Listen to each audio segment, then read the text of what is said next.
Look at the picture. See the skull. Visible Frankenstein controls. The Brain Thoughts broadcasting radio. The Frankenstein earphone radio. The latest new skull reforming to contain all Frankenstein controls.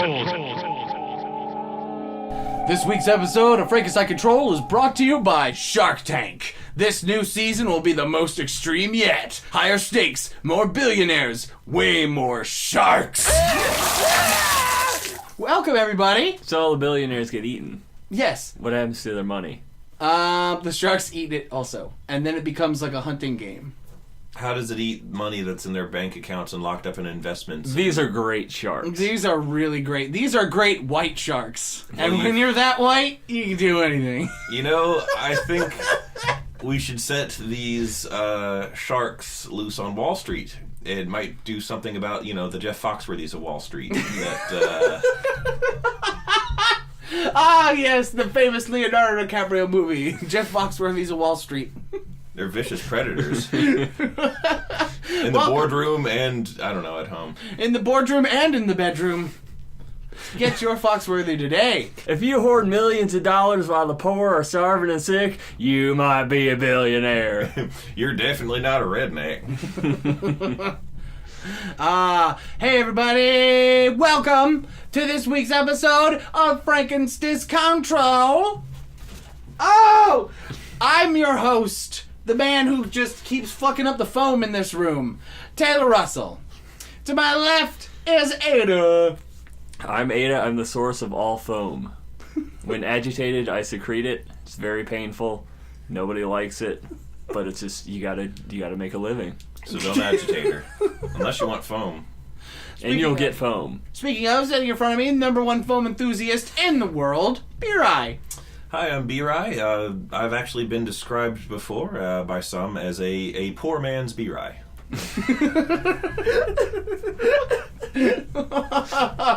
B-Rye is great, but he's no B-Rye. Yeah. That B-Rye was a hack. Now that B-Rye, he was good. That B-Rye was a genuine article. He was going places. And then that B-Rye came along, fucked him up. He had a shot at the big time. Are you trying to tell us that you're an alternate dimension clone or something? You're universe B138 B-Rye, while we're actually an A13. The audience can't hear your eyes shifting left to right, B-Rye. I was going to say, no. That is not true. Well, that's good enough for me. There's no reason proof at all enough. to I mean, suspect. honestly, the proof is in the pudding. Mm-hmm. And the pudding is gross. in your heart. The pudding means something different in England. Not a sex thing, they just have a different kind of food that they refer Everything to as is pudding. Yes, everything is pudding in England. It is a popularly known fact that every food in England is known as pudding. It's very hard to order any kind of food in England. If you see a guy walking down the street, eating like a hot dog, and some chavvy hoodlum runs up and snatches it out of his hand and runs away eating it, and he yells after him, "Oi, that chav stole me pudding!" I love how Australian all those people are in it. I can't affect an English accent now, despite involuntarily having one when I was a kid. What are you talking about, B-Rye? Oh yeah, because you're the woman that took care of you. Yep, she was English, and You she picked was up from on Hampshire, and I picked up on it, and I had an English accent. Just imagine Brett Rye. Just imagine all your teachers at school getting mad at you for fooling around. It's like, stop doing a British accent, B-Rye. And you're like, I can't help it, sir. I can't help myself. Yeah, that's one thing, is I did have the sort of cherubic, angelic British school child. I wasn't about to be like, cool!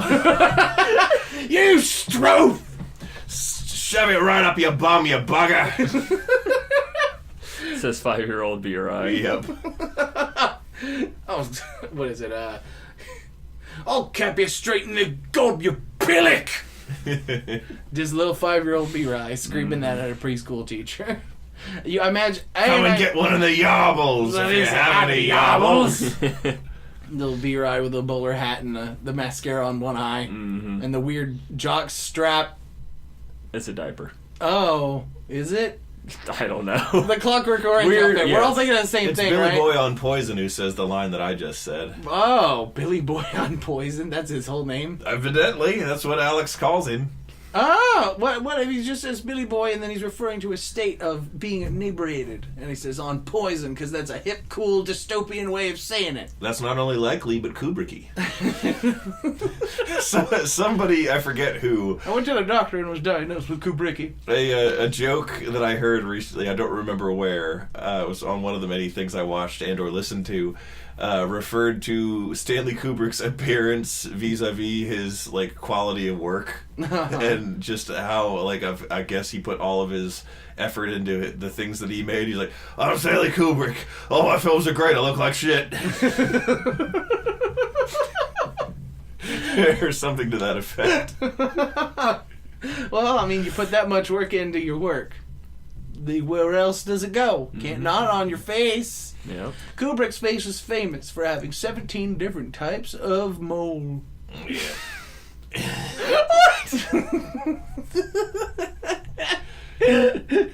Speaking of 17 different types, you guys had a really cool weekend. Oh yeah. Oh yeah, we did. We went to the Sakura Matsuri Yeah! in Washington, D.C. Yeah, I went to the Cherry Blossom Festivus. And by that I mean we walked around in the heat and I got partially sunburned while we looked for Japanese food to try, and then were dismayed by the size of the lines there and said we'll come back later, but what we really meant was we're going to go home. We'll come back never. Yeah. Ada never got her takoyaki. Oh, wait, you got it? No, she never got her I never takoyaki. got my takoyaki. You hate fish. Why did you want it? Octopus is a little different. Oh, okay. Yeah, like I can eat mollusk. You can a eat bit mollusks better and not than throw up fish. all over the place. That's only if I overeat and have fish. I didn't think that could happen. It's happened multiple times. Oh, Anytime what? I go to like a buffet and get like a little bit of fish, it's barf town. Oh, fish! I thought you meant I thought you meant overeat in general. Yeah. I mean, I have done that before, like that one pizza night where I ate so much pizza it made me sick and I had to go throw up.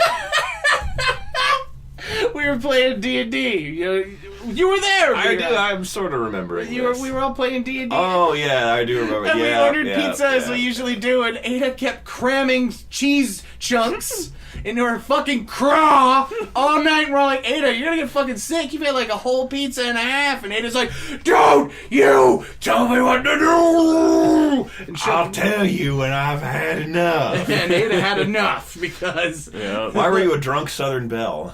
That's just usually how I am when I get on pizza. That's true. when you're on the poison. Yeah.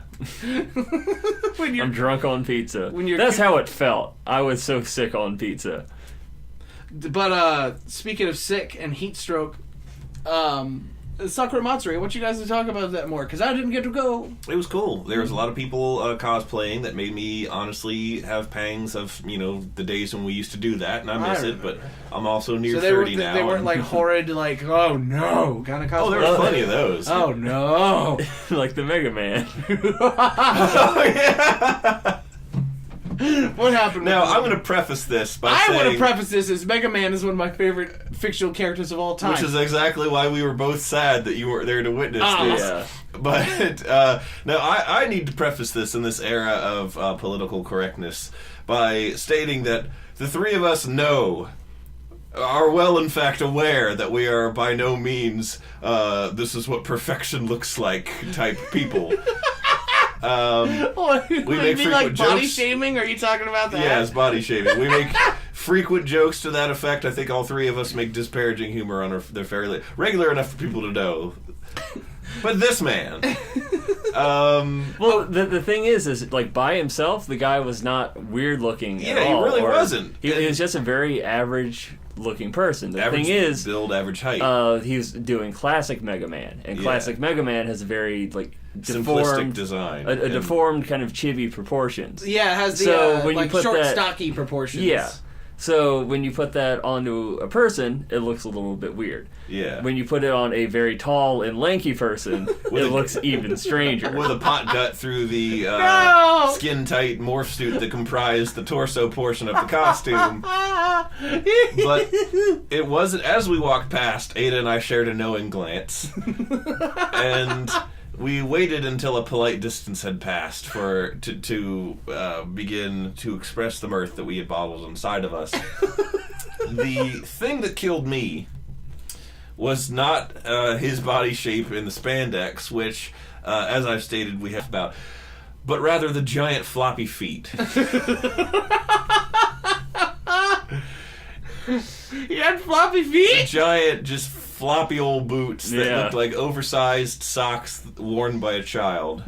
So, when you say floppy feet, I have an image of basically just big blue clown shoes. Am I far off? No, these were giant costume Mega Man boots that went up to, mid calf or towards the knee, the way he's actually do. Ah. And you could see in the flattening and deforming fabric as it reached the ground, the outlines of where his feet ended, and in a circumference around them, the ends of the floppy boots. So now I'm just imagining like a knee pad, right? And then connected is fabric that goes down and like a curtain around snowshoes. Creating a sort of fabric-esque pyramid of horror. They weren't quite that large, but that's the general idea. Ah, glorious. I love it, man. Dude, like, I'm very weird about, like, cosplay kind of stuff. Just because, like, I used to cosplay a lot. But here's the thing. I would only cosplay as characters that I resembled. And, like, that puts me in a really, like, weird place. Because, like, I'm a firm believer in, like, for me personally, I want to look like the character as much as I can when I'm cosplaying. I do generally And as well. so I see a lot of posts about, like, don't you judge anybody about what they look like they're cosplaying because they want to have fun. And I'm like, I think that's great. But I will never do that. Like, I felt the same way. Like, I will never dress as Miku Hatsune no matter how much I want to. yeah.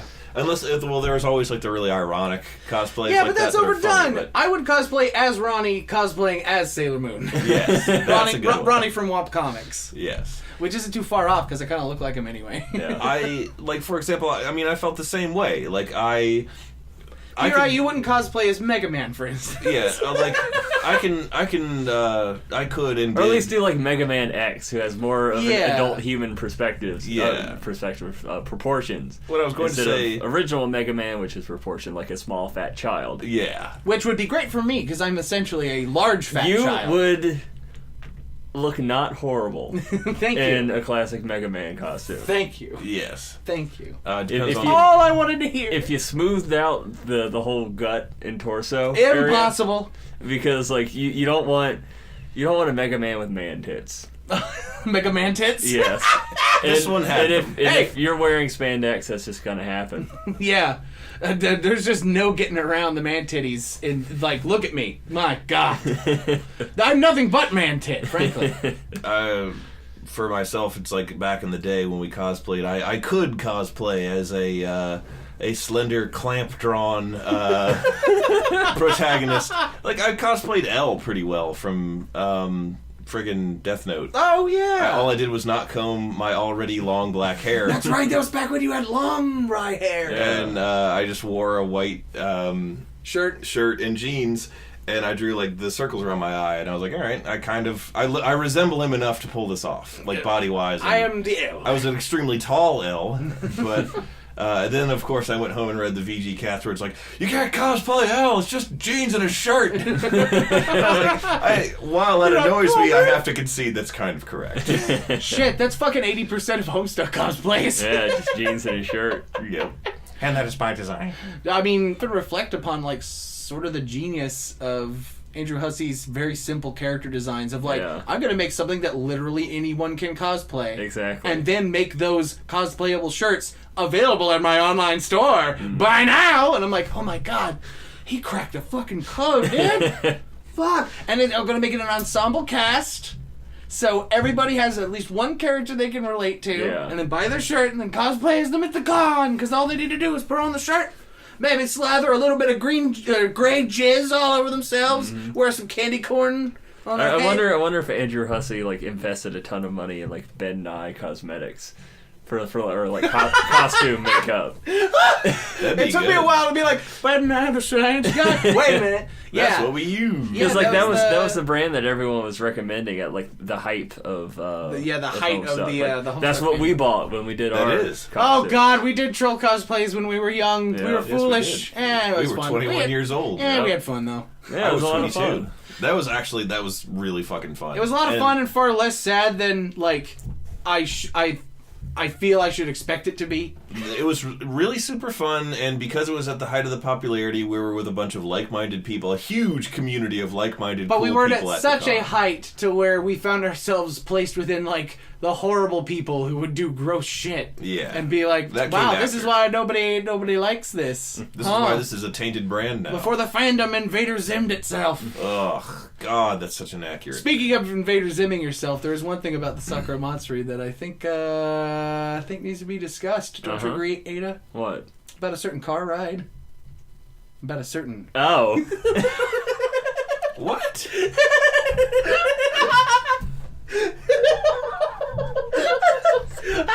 I drove, so I'm a bit concerned. Exactly. So Proceed. I don't know if I can talk now. We were making funny of V-Ride and your hoodie thing. And it came home doubled over, and I'm like, what happened? Oh God, not this. Yeah! So, as a preface to fucking defend myself here. You don't get a preface! No, I do. I absolutely insist that I do. Going only about 35 miles per hour. V-Ride. I was like at 55. V-Ride was worried that the small. It is not that funny. Oh! No, so I do not have AC in my car. I drive a 2008 Ford Focus. The AC is dead. I have to drive every summer between the months of like mid-May and fucking November now with all four of my windows down. At highway speeds around here, and yes, they are highway speeds. I have noticed that my personal belongings of a lighter nature, anything sitting in the seat beside me, has actually come close to blowing out the windows. And it is a genuine... You mock me for taking efforts against what has been a legitimate and real threat. I don't want to lose my shit. Literally, I don't want to lose with my belongings because they are blown out the window. So here's what happened. Ada's riding in the backseat of Peter I's car, and Peter I's driving. And then V-Ride asked me to put his hoodie, Which I had thrown in the back seat next to her. to put it on the floor so the slight wind coming through the windows would not pick it up out of the seat and blow it out the window. It was preemptive. This extra large size Rye hoodie. Blown out by 35-mile-an-hour winds. It wasn't that. It was because I knew that we weren't going fast, but eventually I was going to have to get on the highway. Then I was going to have to speed up, and I didn't want to forget about the fact that it was back there. And I do think I'm a firm believer in doing things when you remember them because you'll forget, especially myself.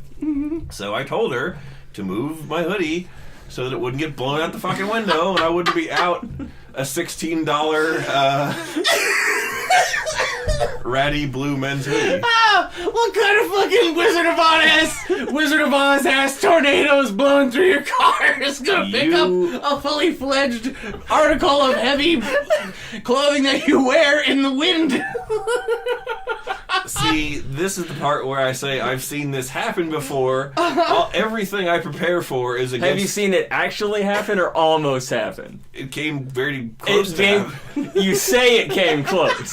I call bullshit. No! Why would I tell you? This giant ass hoodie is not going to be blown away by the small amount of wind made by being in a car. It's a large amount. Two windows down and then two back windows half down. It's gonna take off like a Nazgul. It's gonna stab some small person and This is the poison him. same shit that happened with my eyebrows. No one fucking believes me. that a real thing happened to me, and I'm apparently the only person on the planet who's been afflicted by it. The best part was that as Ada's laughing her ass off telling me this story, Ada's like, Hoodie! And like for an hour you're just laughing. And I'm like, what? And he's like, and then he said, this is just like what I said, my eyebrow hurts. Explain your eyebrow pain, Vera. Yes! I've talked about that before. No! Once again. When I was a kid, often when I had been outside and was sweating, and especially if Mom would put sunblock on me, for some reason, what I can only surmise with my adult knowledge of anatomy, I got like an irritated hair follicle in one of my eyebrows. And it was just something that I was prone to as a kid. And I was a kid. I didn't know how to phrase it other than just saying my eyebrow hurt. And people were like, the fuck are you talking about? Your eyebrow can't hurt. And they mocked me for it, and it became almost a catchphrase that I never fucking said but one goddamn time. And anytime FBM would mention B-Rye, he'd be like, oh, B-Rye, my eyebrow hurts. And I'd be like, you assholes. You know, B-Rye, the reason why we think that, not the Hoodie story. The Hoodie story is funny on its own merits, but the eyebrow story is funny because of how obstinate you get. You just get so indignant about it. It's annoying. I know. What if you had I had plenty of that. I got the skunk under the house. I got that haunting me every time. Is that what you call a fart that stays in your underwear too long and you're sitting down and clear it out? I'm calling that though. That's great. Skunk in the room. I got a skunk under the house. The skunk under the house is one night Taylor and I and some other friends were hanging out in the backyard, and this we can see the skunk waddling around. And everyone else here knows that, oh yeah, skunks are timid and they know to stay away from people. So one, it's not going to come close to us. And two, if it does, it will give everyone fair warning before it does any kind of spray attack, because they like rear up on their highlands and say, hey, I'm going to do this. Get the fuck away. And most animals know, oh shit, time to run. And then it doesn't have to waste this precious resource in defense. This precious ass resource. Yeah, this precious ass resource that can't just regenerate instantly. I've heard skunk spray can, really badly sting the eyes of its main predator, the Jeff Foxworthy. That true. And being half Jeff Foxworthy, I was concerned. But the whole night, Taylor's just like looking over his shoulder and breathing heavy, looking for this skunk that is not going to spray him. Unless he just really fucks up. Okay, so at the risk of sounding too B-Rye-esque. I've seen it. I've seen it almost happen on YouTube. No, I was more concerned less about myself. I was less concerned about getting sprayed. Sure, that was a concern, but the other concern was I didn't want any of my friends to get caught by surprise because they weren't looking at it. I wanted to look at it to warn y'all about it in case it came up too close. I'd be like, guy, skunk. Because, I didn't want you to, step back trying to imitate the rare mating rituals of the crested warbler, and all of a sudden you step on a skunk, get spray-doozled, and now everybody has to bathe you in tomato juice! I would enjoy that. I mean, you would, but no one else would. That's their problem. Slathering tomatoes all over you? Well, Marianne might. Yeah, Marianne might. But that's what I was concerned about. But, everybody fucking, It's because you weren't standing there looking back calmly. Mm-hmm. You're breathing heavy and having almost a panic attack because this skunk is 40 feet away from you. It is not going to come any closer. He was dodging between buildings. He was dipping in and out of darkness. It's Spider-Manning everywhere. Yeah, he was using his rare resource to create webbing. Mm-hmm. Ew. To ensnare us in a stinky web. Ugh. A stinky IE web. Mm-hmm. But yeah, so that's the shit that haunts me. Everybody's like, we go out there with your pal the skunk, and I'm like, gosh, come on, man. Come on, guys. You don't want to get stinky. You don't want to get stinky, Taylor. I'm like, no, good. You guys cut it out. I'm in my little corner, just it's got Taylor's pouting corner. Mm-hmm. A little sign and everything. Tearing up and you crying. guys so fucking suck. You go get sprayed by a skunk. See if I care. When I was a kid, there was a Dr. Seuss book that I don't remember which one. It wasn't his main story-driven ones. It was his one-offs to teach you about shit. Mm-hmm. like a bunch of different shit at once, like the alphabet. Dr. Seuss's one-offs what teach about shit. Yeah, he was famous for them. Yes. And there was one where, like, one of his nondescript animal people, his unspecified animal people, was discussing various activities, and it might have been the Cat in the Hat, I don't fucking remember. They're like, when I read cross-eyed, my eyebrows hurt. They, like, burn up and get real hot and painful, and so I don't do that. And I was like, when I was like 6, I was like, I know it's not from reading cross-eyed, but evidently somebody else experiences the sensation that I endure. So I'm going to take this as concrete as an entry from Grey's Anatomy. This Muppet-like creature's brow pain validates me. Exactly. It's fine, it's a validation. Vindicated. And there is nothing for the fucking goddamn federal Jim Comey record. There is nothing unreasonable Kobe 2012. about knowing that a thing might happen and then protecting your possessions because of it. What does that have to do with eyebrows? My fucking hoodie.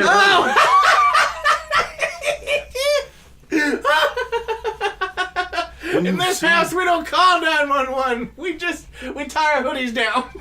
Oh yeah, I saw one of those we don't call 911 in this here house things, and it's like, yeah, when my mom fell down the stairs and broke her hip, we just shot her.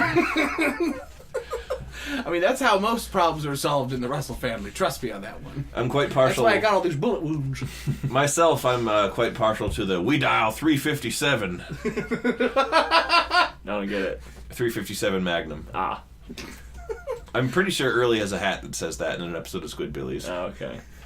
We dial 357. Woo! Rusty, go get me. Rusty, my eyebrow hurts. Go put my hoodie on the back seat. I don't want to flying off and pissing off the skunk. Okay, Dad, I don't think any of those things are going to happen, though. I'm okay, Dad. What a trip down memory lane. Oh, God, that was it. So, to shift gears away from this Rye mockery. this shitstorm of non-validation. But it's funny. Now you people Invalidation. know. Now you people know what I live through every day. A shitstorm of non-validation. Yeah. I wanted to tell you both, specifically you. Oh, he pointed to Ada. Remember that stupid thing you showed me probably a couple of years back at this point, but it was like that weird children's animation, like for like a children's song that was just evidently very popular, and it was like Johnny, yes, Papa, and it was like a bootleg Peter Griffin. It was clearly a bootleg Peter Griffin in the animation. What? That song is apparently huge now. Oh yeah, it's part of this weird, like, kind of terrifying thing that seems to be happening on YouTube, where there's a lot of a lot of media targeted towards really young children, and it all seems to be not computer generated, but computer influenced. So basically, it's taking the big search terms and just kind of amalgamating them together, and having like some people and some automated stuff make it, but not have any of the context for anything. So it's all bootleg, and there's like a very real problem where a lot of it is weirdly sexualized. Oh my god! Like it's supposed to be for kids, but like all these like characters are like doing weirdly like fetishy sexual things, and like a lot of the characters have like way bigger boobs and Sort of stuff than you would expect to see in something. Like the kind of poster children of this movement are Elsa and Spider-Man. Yeah, the Elsa and Spider-Man. Oh god, yeah, I know. Okay, yeah. Well, as soon as you said that, I remember the horrifying fetishistic Elsa bootleg games that I saw. I got a cousin named Elsa, and it makes me like super uncomfortable that all this shit is now related to that name. Yeah. Elsa, I hope you and your kid are doing good. Congratulations. I don't remember the full details of one of the ones that you showed me, but it honestly, and I do mean honestly, made me want to die. Yeah. And there are people that are like more deeply investigating this kind of thing, and like just amateurs looking through different things. They want to know why. Reading various comments that like random people are leaving, and then like going back and checking usernames and stuff. And it seems like there's like an underground child prostitution ring. What? Linked to some of this stuff. Excuse me, this turned dark real quick. It is really dark. Whoa. That's some deep web shit. Yeah, people are calling it Elsa Gate. Because people are uncreative and have to put gate under any controversy, which is a huge pet peeve of mine. But regardless, yes, exactly. It's gate all over again. The deep web is closer than we think. Yeah, but a lot of people are thinking that some of the more violent or sexual ones are trying to... it's basically trying to groom and desensitize already captured child slaves into thinking this kind of horrible stuff is normal. What the fuck? What? I'm not making this up. It's a little bit tinfoil hatty. Yeah, I'll think. say. That's But, still, and they're doing this all at Hillary Clinton's pizzeria, I assume. Yeah. And you got to run down there right now with your AR-15 to put a stop to it for justice. But honestly, jokes aside, that is the most horrible thing I've learned in... I hope that's not true. Yeah, I think it's like an ElsaGate subreddit where a lot of people are talking about it. Make your own conclusions. I'm not going to say that any of this is legitimate or not, because I haven't done like my huge amount of research on it, and I probably won't, just because getting those search terms out there will contribute to it. I don't want to put the search terms on it. I kind of don't want to know about all the horrible things that are happening, and it does not directly affect me. So, I'm sorry. It could! You're a little niece or nephew, you could be walking into the room and next thing you see, yes, point Spider-Man doing a bad thing. Point is, if you have young children or are around young children, please be more mindful of what they're watching, because there's a very good chance that what they're watching is fucked up and they shouldn't be seeing it. This has been a PSA from Frankenstein Control. For once, kind of serious PSA. Yeah. Like, dude, watch what your children are watching. Jesus Christ, I was just going to comment on the comedic novelty of that Johnny, Yes, Papa, like, song evidently being more widespread. Like, I even saw, like, a friend on Facebook who's a parent be like, all parents know who this guy is, and it was, like, some version of that. And I was like, that's funny. That's that thing Ada showed me, that it's like everywhere now. And like maybe because of globalization, because of whatever culture produced that, you know, it's just caught on medically with kids everywhere now because they have the internet. And wasn't expecting that. Yeah. Yeah. No one expects the child molesters. Yeah, like even if all this like really dark shit isn't true, it still is disturbing that there's a lot of really just bad entertainment that's really popular. And it's just here you go, kid, just look at this. You mean like what people have been saying about all forms of media since their No, conception? not like more in the sense of mommy wants to drink wine and watch This Is Us. Here's your screen time, so you'll be quiet. Like, I don't care about the doesn't- content of Well, it. that's what did. So you mean like what our fucking parents did with TV? Exactly. Yeah, but worse. But worse. All right. Because TV Because was now There's no censors. Yeah, there's no censor at all, and this is for very young kids, which should have some degree of censorship because they just can't process everything. For God's sake, Five Nights at fucking Freddy's is a kid's game now. Which is really weird. You know, frankly, this is all getting me kind of excited about what DeviantArt's going to look like in the next decade. All them kids who grew up with all this fucked up shit. Yeah. It's going to be a whole... You thought inflation was bad.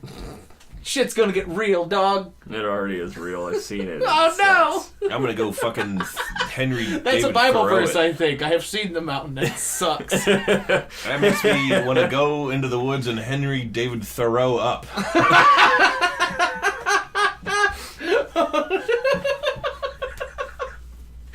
Oh, this is what happens. Our dying world turns us into monsters. Yep. Horrible monsters who laugh at this instead of doing something about it. You can do something about it. Call the police. Call the police. Call ambulance. Call the Freemasons. Call the Illuminati. And if you know a child molester, shoot him. Yes. Yes, actually, you should do that. Frankenstein Control condones shooting pedophiles. We don't call 911. Exclusively in this context. Now even you know I am a menace. I hand you the secrets to save the entire human race and and the entire universe.